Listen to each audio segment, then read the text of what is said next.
Welcome to the WoodSongs PODCAST, songs and stories of America's front porch with folk singer Michael Jonathan.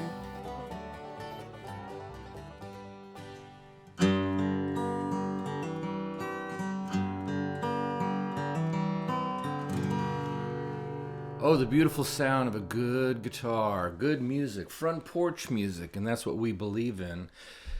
A lot of folks have heard me say in the past that love is the greatest transaction of the arts, and I want to use this podcast as a part one of explaining that.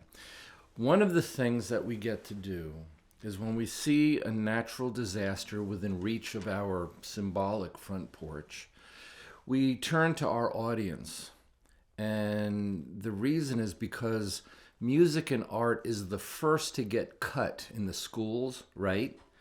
It's the last to be assisted after a disaster. When there's floods or fires or anything like that, the first thing people are concerned with, rightfully so, is I don't have a house anymore. My car has been destroyed. Where are my family members? The business where I used to have a job is now gone. What do I do for work? I have to move into a hotel. I have no clothes, my belongings. All of those are priority. We get that. When all of that subsides, if you're an artistic personality, if you're a creative, what do you need then?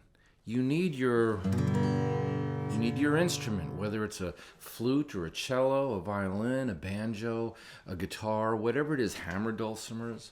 And so what WoodSongs, since it's a musical platform, it's a musical forum, we reach out to our audience, and when there were massive tornadoes in Tennessee and Kentucky and Indiana, 2-mile wide tornado on the ground for nearly 200 miles destroyed everything in its path. We reached out to our audience and said, can you donate an instrument? Why? Instruments don't belong under your bed. They don't belong on the wall. They don't belong in your closet. They need to be played. Music instruments are living things, believe it or not.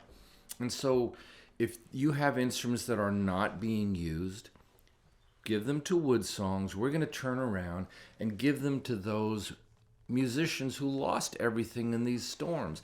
The tornadoes of that area. Appalachia got ravaged by floods. We did it again. The storms of Helene ripped apart eastern Tennessee and western North Carolina. We did it then as well.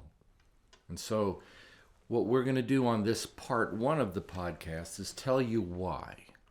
On part two, we're going to tell you how. When the tornadoes tore through that region,